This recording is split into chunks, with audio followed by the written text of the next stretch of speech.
Right. Ever had that experience? Someone comes back after, well, after they rejected you. Oh, yeah. It's like a relationship boomerang, isn't it? Definitely. It's one of those things that just it makes you scratch your head. Ugh. Exactly. Yeah. So today, we're going deep, deep into this whole phenomenon of why people come back after rejecting us.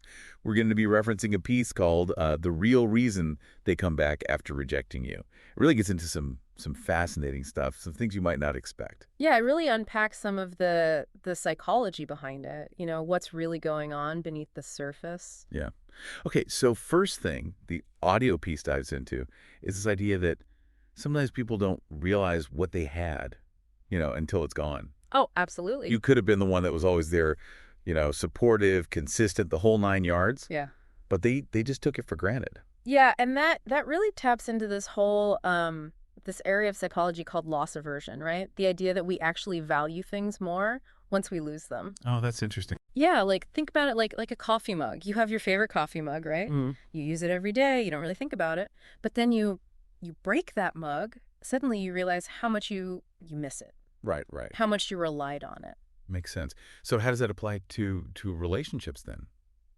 Well, just like that coffee mug, we may not fully appreciate the role that someone plays in our lives until they're not there anymore. That's a good point. And it's funny because the audio piece actually um, it compares a returning ex to someone trying to fill a void. Okay. Right, like they might go and try other things, try other people, but nothing quite fits that shape that you offer. Wait, it's not necessarily about you specifically, but that void, the role that you played in their life, that can be hard to fill once they realize what's missing. So it's almost like even if they come back and say, "Oh, I regret letting you go," it might not be about you as much as it is what you represented in their life. Exactly. Yeah. And that's where things can get really tricky, right?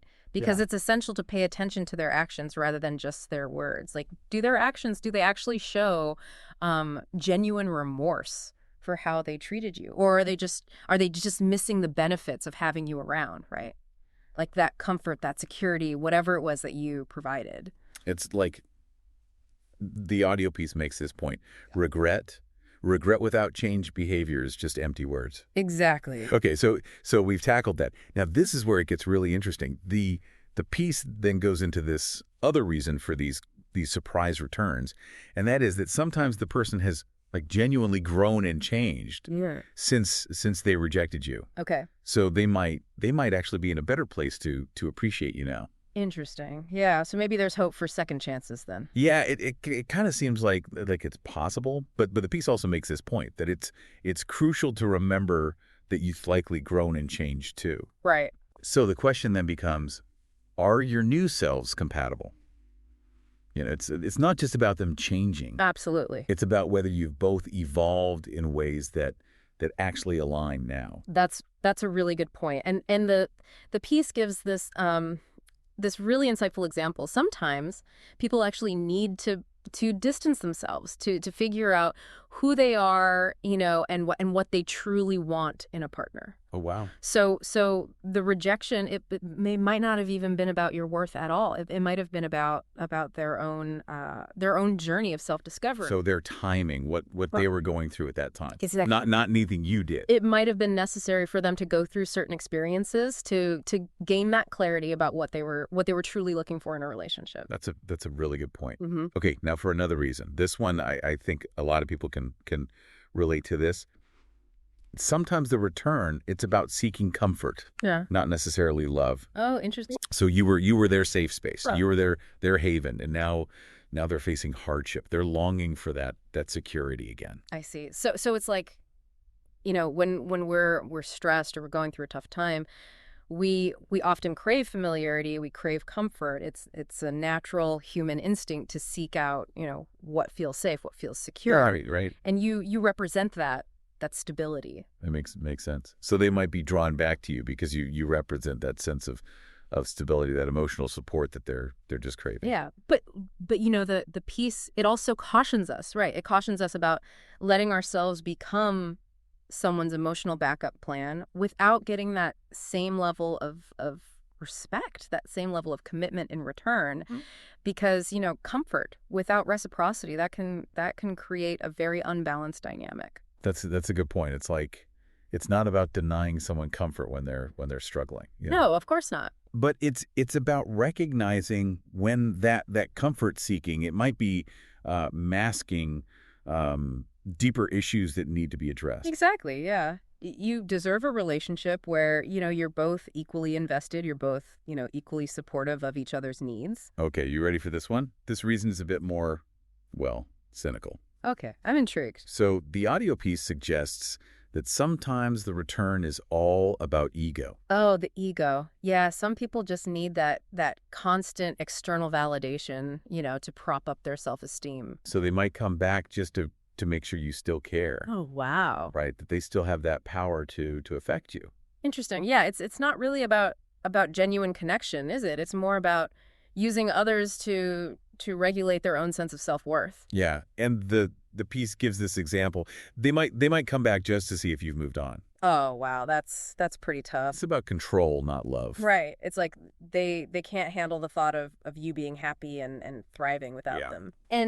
And this type of behavior, it often has its roots in narcissism, right? Okay. It's that deep-seated need to be admired, to be desired, even if it's at the expense of other people's feelings. That's a tough one. It is. Because it's not about genuine love or a desire to reconnect. No. It's about them trying to maintain a sense of power and control.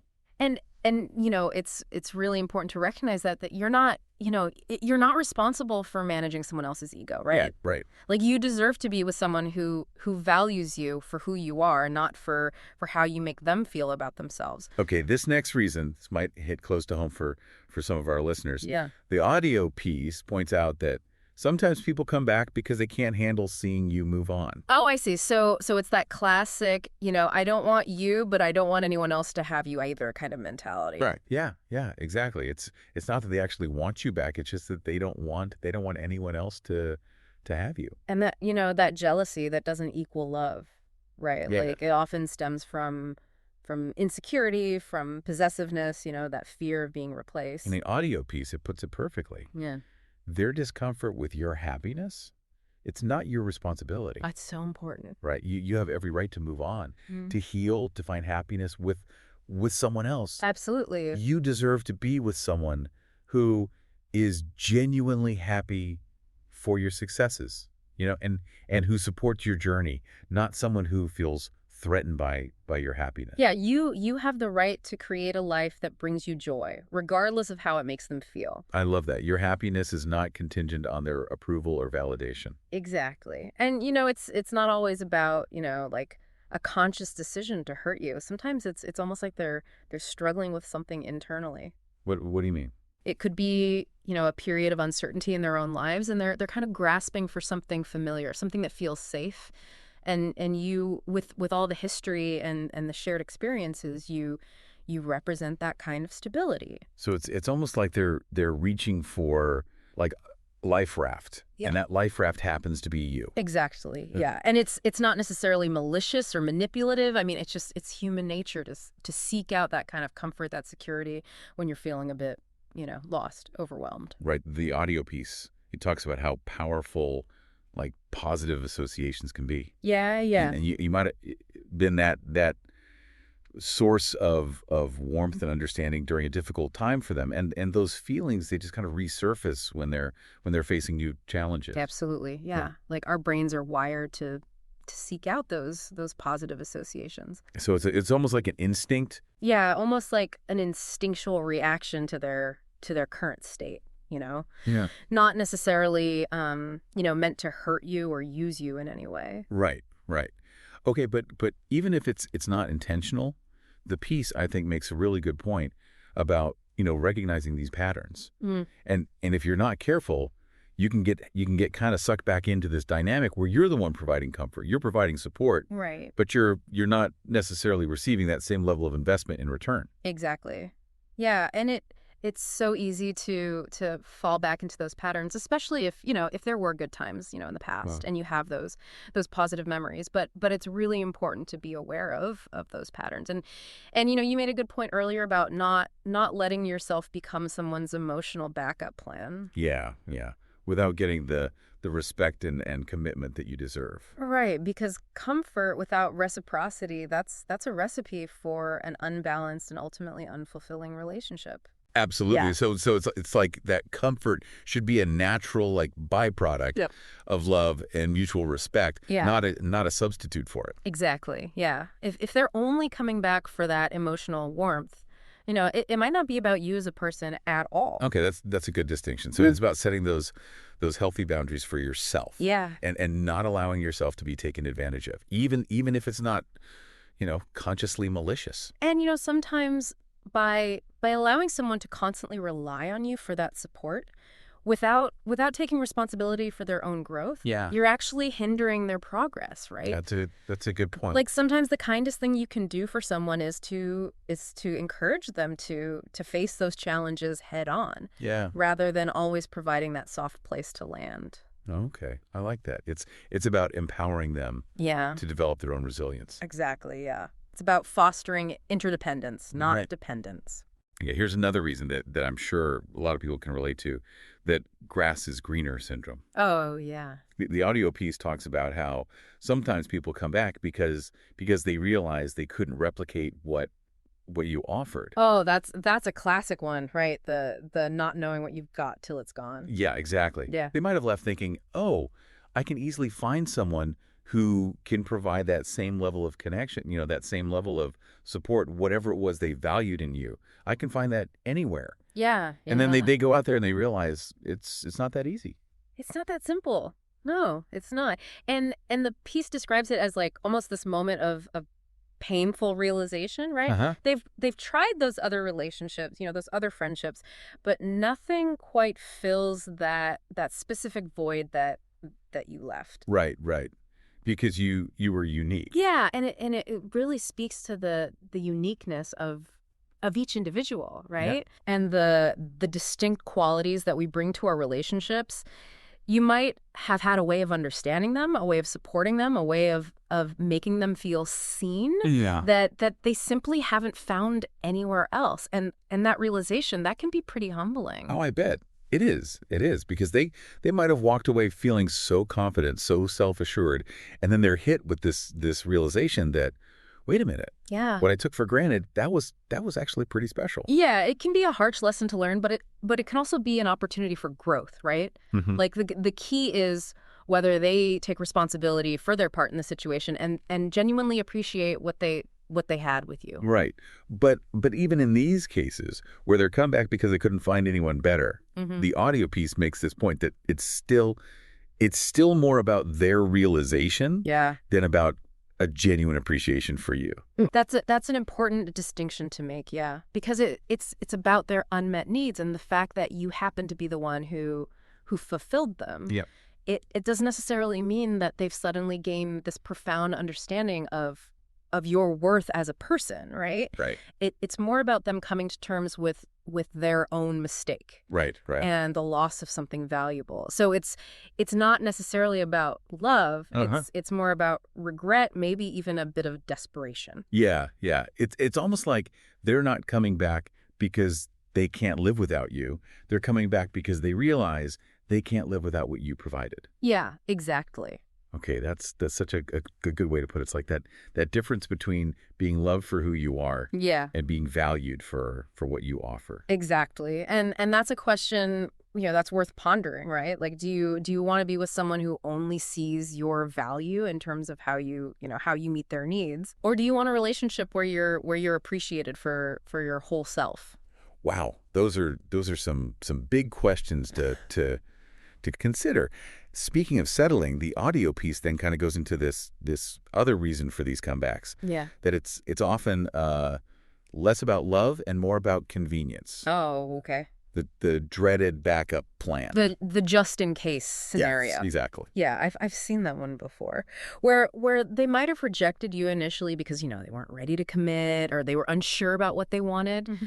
But now that they see you moving on, they realize they don't have that safety net anymore. It's like they wake up and think, wait a minute, that person was always there for me, and now they're not. I better do something about this before they're gone for good. Yeah, it's that classic case of wanting to have your cake and eat it too, right? They don't want to fully commit to you, but they also don't want to risk losing you completely. So they try to keep you in this holding pattern, available when they need you, but not a priority in their lives. Yeah. And the audio piece, they call this like a form of emotional manipulation. It is, yeah. Which it is. Because they might come back with apologies. They might talk about how much they miss you, but underneath it all, their true intention is just to keep you as an option. Yeah, it's about maintaining control, right? And avoiding the discomfort of being alone or facing the consequences of their initial rejection. They're essentially saying, I don't want you right now, but I also don't want anyone else to have you. So just hang tight until I figure things out. Which is so unfair. It is, yeah. To the person on the receiving end. Yeah, it's not fair at all. You end up feeling like you're constantly waiting for them to make up their mind, to finally choose you. And it never seems to happen. And it's frustrating, right? It's emotionally draining. Yeah. You're left wondering, do they actually care about me, or am I just a convenient fallback option for when their other plans fall through? Yeah, exactly. Yeah. And that's where I think self-respect comes in. Absolutely, yeah. Recognizing that you deserve more than to be someone's second choice. You deserve to be with someone who chooses you wholeheartedly. Yeah, you deserve to be someone's priority, not their backup plan. Right. Yeah. Okay, so we've talked about, the grass is greener, the backup plan. Mm-hmm. But sometimes that return, it might be fueled by something a little more, complex. And that's regret. Oh, okay. It's not that they miss you or they suddenly realize your value. It's that they're grappling with the consequences I see. of their decision to walk away. Yeah. So it's almost like a moment of clarity for them, where they might not have fully appreciated what they had while they had it, but now that it's gone, they're really feeling the loss. And it's not just about missing you. No. It's about recognizing the specific qualities that you brought to their lives. Yeah. That they now realize are hard to replace. Right. It could be your emotional support, your sense of humor, your ability to challenge them intellectually. Yeah. Any number of things that made you, unique and valuable to them. Right. But here's the tricky part. The audio piece, it points out that their return, it might not be about wanting to rebuild a healthy relationship with you. Okay. It could be more about trying to undo their own feelings of guilt or sadness over making a mistake. Oh, that's really interesting. And it's an important nuance to understand, because if they're primarily driven by regret, they might not be fully prepared to do the work, that's required to build a sustainable, fulfilling relationship with you. Right, because they might be more focused on soothing their own conscience than on truly understanding your needs. Exactly, yeah. They might be so consumed by their own feelings of regret that they're not able to fully see you, as an individual with your own needs and desires. So their intentions might be good. Yeah. But their approach might be a little skewed. Yeah, their approach might be off a little bit. Yeah, exactly. Okay, so that's why it's so crucial to be cautious in these situations. Yeah. To really observe their actions. Absolutely. And see if they're genuinely committed to rebuilding a healthy relationship with you, or if they're more focused on alleviating their own guilt. And remember, their regret doesn't erase the hurt that they caused. Right. Like, it's important to acknowledge that hurt, process it and set healthy boundaries for yourself, because their return, even if it's motivated by genuine regret, it doesn't automatically guarantee a happy ending, right? It's just the beginning of a new chapter. And you have the power to decide whether or not you want to be a part of it. Okay. And sometimes that return, it's less about like longing for you and more about satisfying their own curiosity. Oh, okay. So they're kind of dipping their toes back in the water, so to speak. Yeah, exactly. To see what the temperature is like. Exactly. Yeah. They want to see if that spark is still there, if you still feel the same way, if things could be different this time around. Interesting. And the audio piece actually used this phrase, testing the waters. Uh-huh. And I think that's a perfect perfect analogy. Yeah, it is. It's like they're tentatively reaching out, seeing how you respond, gauging your emotional availability before deciding if they want to invest further. Yeah, but that can be so confusing It is, yeah. for the person on the receiving end, right? Absolutely. Because you're left wondering, are they genuinely interested in rekindling things, or are they just playing games? Stay with us. We'll be right back. Do you want to start your own unsexy business offering a local service or a trade to your local community? Come check out the Owner Ops podcast. We bring on people like Sam, who has built a $22 million roofing company in 5 years. I've also brought on people like Brock, who generated $1.3 million of revenue in his first 7 months installing septic systems. If you are looking to build your own local service or trade business, come check out the Owner Ops podcast. That's ownerops.com, OWNROPS.com. Yeah, it can feel like you're the subject of their research experiment, right? Totally. Yeah. And that's why I think it's so crucial to recognize this pattern. Yeah. Because if you're not careful, you can get caught up in their indecision and end up feeling, emotionally drained and manipulated. Absolutely. It's like you're on hold, Yeah. waiting for them to make up their mind. While your feelings are just kind of put on hold. Yeah. And the audio piece warns about letting someone's uncertainty become your burden. That's such a good point. Like you deserve someone who knows what they want, and it chooses you wholeheartedly, not someone who keeps you dangling while they figure things out. It's about recognizing that your feelings are valuable. Yeah. And they shouldn't be treated like a game. Yeah, you deserve clarity, you deserve commitment, you deserve respect, not a half-hearted exploration of what ifs. Okay, so we've talked about testing the waters. Now let's shift gears a bit and talk about another reason for these comebacks. That often stems from insecurity, the need to see if you've changed. Oh, okay. So they're looking for validation, right? They want to see if you've become the person that they always wanted you to be, or if you've, addressed the issues that they had with you in the past. Yeah, exactly. So it's not about appreciating you for who you are. It's about wanting you to fit into their mold. Right. And that's setting everyone up for disappointment, right? Like no one can truly live up to someone else's idealized version of them. Right. It's about accepting each other for who you are, flaws and all, and supporting each other's individual growth. But this desire for change, it often comes from their own uncertainty and unresolved issues. What do you mean? Well, they might have rejected you because they weren't sure about their own feelings or what they wanted, right? And now they're hoping that you've somehow transformed into this perfect partner, magically erasing all their doubts. That's a lot of pressure. It is. And it's completely unrealistic, right? You're being evaluated based on your ability to meet their ever-changing needs, rather than being appreciated for the individual that you are. Yeah, and that can be so damaging to your self-esteem, feeling like you're constantly being judged and found wanting. Absolutely, yeah. You end up striving to prove your worth, to become who they want you to be, instead of feeling loved and accepted for who you are, at your core. Okay, this next reason, this is one of the most emotionally charged reasons someone might come back, and that's they can't stand seeing you move on without them. Oh, the jealousy factor. Yeah. So it's not that they miss you; it's that they can't handle the thought of you being happy. Oh, wow. And thriving without them. Yeah, it's like a threat to their ego almost. Right. And it's almost like they didn't fully value you when they had you.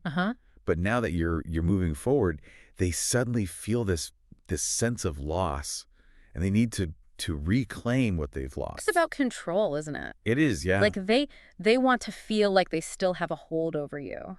That you're still emotionally invested in them, even though they were the ones who walked away. And it can manifest in all sorts of ways, from subtle attempts to sabotage your happiness, to grand gestures designed to win you back. Yeah, those grand gestures that are all about getting you back under their control. Yeah, but the underlying motivation is the same. They can't handle the idea of you being happy without them. So it's not about your happiness at all. It's about their own their own ego, their own need for control. Exactly. And it's so crucial to remember that their discomfort Yeah. is not your responsibility. You're absolutely right. You have every right to move on, to heal, to find happiness with someone else. Yeah, and the audio piece, it really emphasizes that point. Mm-hmm. You don't owe them anything, Right. especially if they were the one who caused you pain. You have the right to create a life that brings you joy, regardless of how it makes them feel.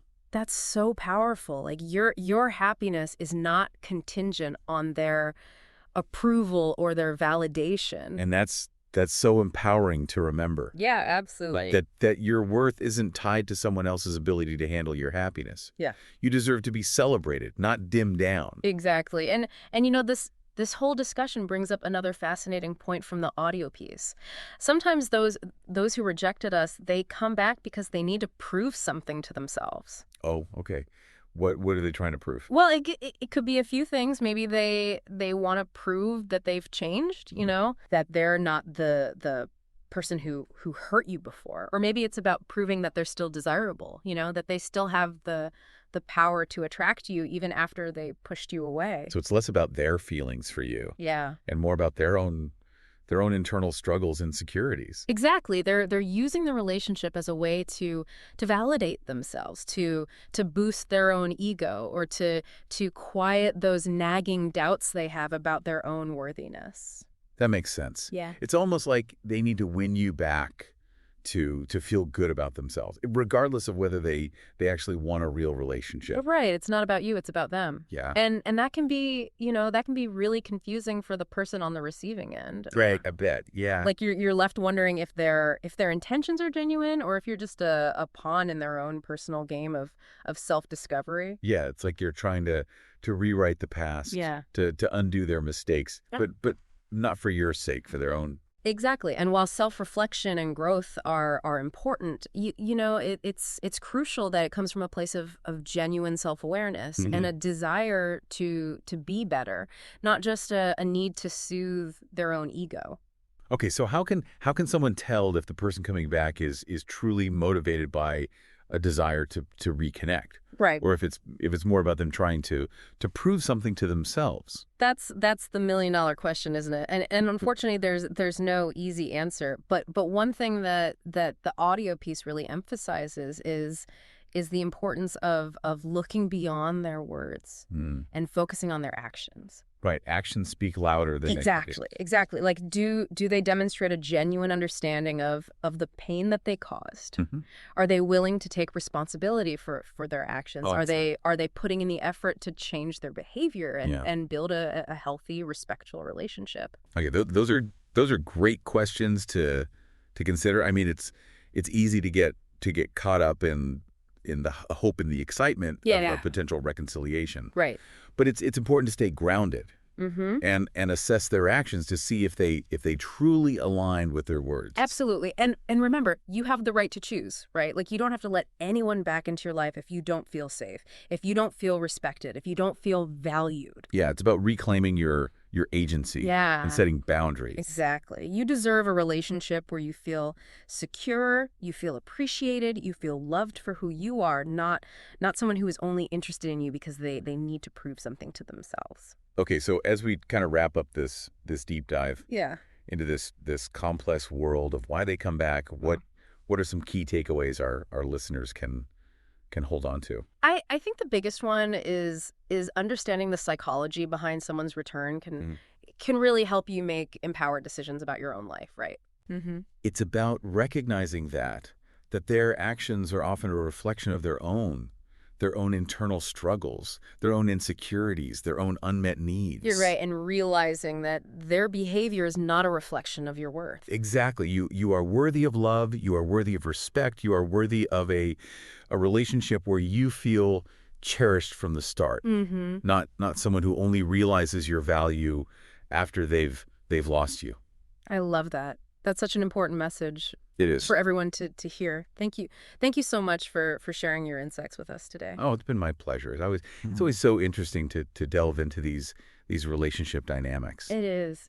And to our listeners, thank you for joining us on this deep dive Yeah. into the reasons why they come back. We hope this episode has provided you with some valuable insights, some food for thought. Remember to trust your instincts, set healthy boundaries, and never settle for anything less than you deserve. We'll see you next time for another deep dive into the complexities of human connection. Yeah, it really is. And it's so important to remember that you don't have to dim your light for anyone. Absolutely. Mhm. You deserve to shine. You deserve to be with someone who appreciates your growth, who celebrates your happiness, not someone who feels threatened by it. It's like you were saying earlier, yeah, you're not responsible for managing their ego or their insecurities. Exactly. You're responsible for your own well-being, for creating a life that brings you joy. And if someone can't handle that well, that's on them. It's not your job to fix them or to make them feel better. So as we wrap up this deep dive into the reasons why they come back, what are some final thoughts you'd like to leave our listeners with? What should they keep in mind if they're facing this situation? I think the biggest takeaway is this. Understanding the psychology behind someone's return can really empower you to make the best decisions for yourself. It's about recognizing that their actions are often a reflection of their own internal struggles, their insecurities, their unmet needs. It's not about you. It's about them. Exactly. And that's so important to remember because it's easy to get caught up in the why. Why do they come back? What does it mean? But sometimes the answer isn't about you at all. It's about them trying to figure things out in their own lives. And it's about remembering that you deserve to be with someone who chooses you wholeheartedly, right from the start. Absolutely. You deserve a love that doesn't require a rejection, a separation, a period of uncertainty. Yeah. You deserve someone who sees your worth, who appreciates you for who you are, and who wants to be with you because of that, not because of some external factor or some need they're trying to fulfill. That's such a powerful message. Thank you so much for sharing your insights with us today. It's been my pleasure. It's always fascinating to explore these relationship dynamics. Absolutely. And to our listeners, thank you for joining us on this deep dive into the reasons why they come back. We hope this episode has given you some clarity, some validation, and maybe even some hope. Remember, you're worthy of love, you're worthy of respect, and you deserve to be with someone who recognizes that without needing to lose you first. We'll see you next time for another deep dive into the complexities of human connection